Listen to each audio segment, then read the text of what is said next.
High student, study with coaching চ্যানেলে তোমাদের সবাইকে আন্তরিকভাবে স্বাগত জানাই। আশা করি তোমরা সবাই খুব ভালো আছো আর তোমাদের প্রথম ইউনিট টেস্ট পরীক্ষা হয়েছে খুব ভালো। এই পরীক্ষায় তোমরা খুব ভালো রেজাল্ট করবে এই আশা রাখছি। আজকের ভিডিওতে আলোচনা করব ডাব্লিউবি বোর্ড ক্লাস 9-এর বাংলার সেকেন্ড ইউনিট টেস্ট পরীক্ষা নিয়ে। তো এই বাংলার সেকেন্ড ইউনিট টেস্ট পরীক্ষার সিলেবাসে কি আছে না, গদ্য থেকে আছে রাধারানী, চিঠি, নব সৃষ্টি। আর পদ্য থেকে কি আছে না, আবহমান, আকাশে 7টি তারা।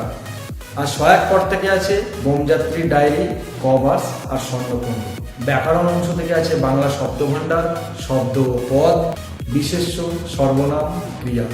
আর নির্মিত অংশ থেকে আছে ভাবার্থ আর সারাংশ। আজকের এই ভিডিওতে আমি নব সৃষ্টি চ্যাপ্টার থেকে শর্ট কোশ্চেন 2 নম্বরের কোশ্চেন তৈরি করে রেখেছি। তো এই চ্যাপ্টার থেকে প্রশ্ন উত্তরগুলো আমি এমনভাবে তৈরি করেছি যাতে পুরো চ্যাপ্টারটাই কভার হয়ে যায়।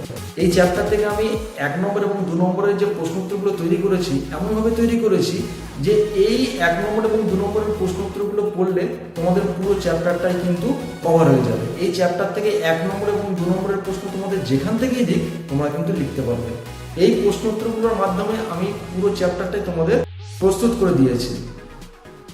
এই প্রশ্ন উত্তরগুলো যদি তোমরা নিয়মিতভাবে স্টাডি করো তাহলে কিন্তু তোমাদের এই চ্যাপ্টারটা শর্ট কোশ্চেন এবং 2 নম্বরের প্রশ্ন কিন্তু সম্পূর্ণরূপে প্রস্তুত হয়ে যাবে। আর এই চ্যাপ্টার থেকে তোমাদের যেখান থেকে short question, multiple choice question, 2 নম্বরের প্রশ্ন উত্তর দিয়ে তোমরা কিন্তু লিখতে পারবে। চ্যাপ্টারটাকে খুব ভালোভাবে অ্যানালাইসিস করে এবং চ্যাপ্টার থেকে লাইন ধরে ধরে কিন্তু আমি প্রশ্ন উত্তরগুলো তৈরি করেছি। এই ভিডিও ডেসক্রিপশন বক্সে আমি এই চ্যাপ্টারের প্রশ্ন উত্তরগুলোর পিডিএফ ফাইল লিঙ্ক দিয়ে দিয়েছি। তোমরা সেখানে গিয়ে খুব সহজে এই প্রশ্ন উত্তরগুলো পিডিএফ ফাইল থেকে নিয়ে নিতে পারবে। তোমরা এই ভিডিওটা যত পারো তোমাদের বন্ধু বান্ধবদের মধ্যে শেয়ার করো যাতে অন্যান্য স্টুডেন্টরাও কিন্তু এই প্রশ্ন উত্তরগুলো নিয়ে স্টাডি করতে পারে, যাতে তারাও এই প্রশ্ন উত্তরগুলো নিয়ে উপকৃত হতে পারে।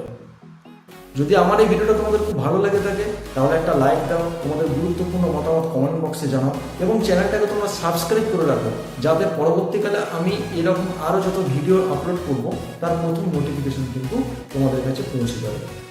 তোমরা যদি চ্যাপ্টার অ্যানালাইসিস নিয়েও ভিডিও চাও তাহলে কমেন্ট বক্সে জানাও, আমি কিন্তু এর পরের ভিডিওগুলোতে চ্যাপ্টার অ্যানালাইসিস নিয়েও ভিডিও দেবো। আমি বলবো তোমরা চ্যাপ্টারগুলোকে রেগুলার স্টাডি করো, তোমরা চ্যাপ্টারের এই প্রশ্ন উত্তরগুলোকে নিয়মিত স্টাডি করো।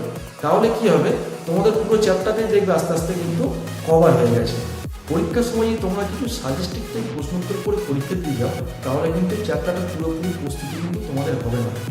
এর ফলে তোমরা পরীক্ষার হলে গিয়ে অনিশ্চয়তার মধ্যে পড়বে, কোন প্রশ্নটা আসবে কোনটা আসবে না। যদি সাজেশন অনুযায়ী তোমাদের প্রশ্ন আসে তখনই কিন্তু তোমরা লিখতে পারবে, নচেত কিন্তু লিখতে পারবে না। যদি আমার এই তৈরি প্রশ্ন উত্তরগুলো তোমরা নিয়মিতভাবে রেগুলারভাবে স্টাডি করো তাহলে কিন্তু তোমাদের পরীক্ষা হলে গিয়ে চিন্তা করতে হবে যে কোথা থেকে প্রশ্ন আসবে, কি আসবে না আসবে। চ্যাপ্টারটাকে আমি এমনভাবে অ্যানালাইসিস করে প্রশ্ন উত্তরগুলো তৈরি করেছি যে এই চ্যাপ্টারে যেখান থেকেই প্রশ্ন উত্তর দিক তোমরা কিন্তু লিখতে পারবে। সেইভাবেই কিন্তু আমি এই প্রশ্ন উত্তরগুলো তৈরি করে রেখেছি। তো এই ভিডিওটা যত পারো তোমাদের বন্ধু বান্ধবদের মধ্যে শেয়ার করো যাতে অন্যান্য ছাত্রছাত্রীরাও এই প্রশ্ন উত্তরগুলোকে উপকৃত হতে পারে। যদি আমার এই ভিডিওটা তোমাদের খুব ভালো লেগে থাকে তাহলে একটা লাইক করো, তোমাদের গুরুত্বপূর্ণ মতামত কমেন্ট বক্সে জানাও, চ্যানেলটাকে তোমরা সাবস্ক্রাইব করে রাখো। তাহলে দেখা হচ্ছে পরের ভিডিওতে।